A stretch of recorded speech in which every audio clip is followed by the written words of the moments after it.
Sophia Cruz with the Idaho News 6 forecast.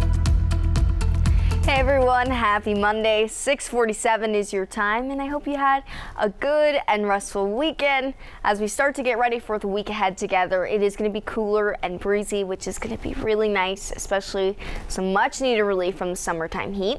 Right now we've got mid-60s heading out in Twin Falls. Bit of a cloudy start to the day here, but the sun's still coming up, and as we continue to move through the day, you'll notice that we are going to be looking at some chances of isolated storms that could go from strong to severe. So just taking a look at the bigger picture here, we have an upper level trough moving through the Pacific Northwest. So where you see this upside down U here, what that's promoting is that northwesterly flow, so bringing in that cooler weather, also increasing our cloud coverage, and then going to bring on again a few chances of isolated showers.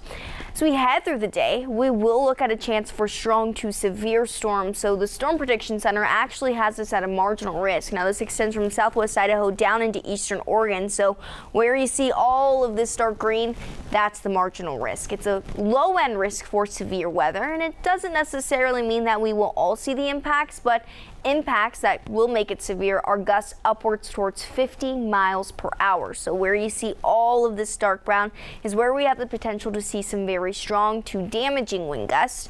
Because of that, go ahead, put away the patio pillows that are outside, secure any loose items, and just really be weather aware as you head through the day.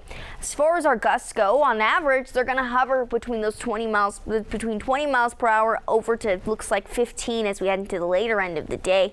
But by Tuesday afternoon, it gets a little bit calmer out there, still a bit breezy, and then Wednesday we kind of just look at a light breeze move through the area. So it is going to be cool and breezy over the next couple days, but one thing's for certain is that if you don't get caught in one of those strong to severe storms, it's mostly just going to be a pretty quiet day for you and pretty good for any outdoor activities.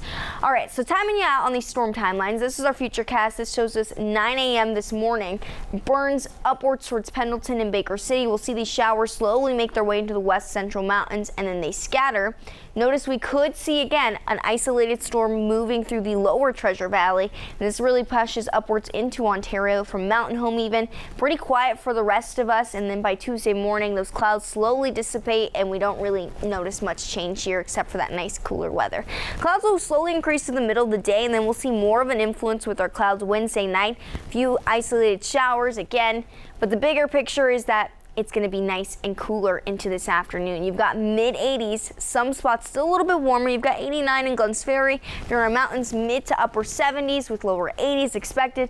And over the next couple days, we'll start to see those 90s again by Wednesday. We'll include the mid-80s over the weekend, and then lower 90s Sunday and Monday. So the summertime heat necessarily isn't just gone yet, but again, it's still a good week. So if you're heading out to Redfish Lake this week, maybe doing some camping, you've got mid-70s by Tuesday, pretty nice and cool. 80s Wednesday, those are a slight chance of isolated showers Thursday, and then by the weekend, upper 70s to lower 80s. Now for our 7-day, you're gonna notice that we do heat up a bit into the middle of the week. So by Wednesday, lower 90s, but then the mid-80s fall just in time for your weekend plans. If you want to read more about the forecast, head on over to idahonews6.com. Otherwise, it is Monday. Let's get you ready to head into work.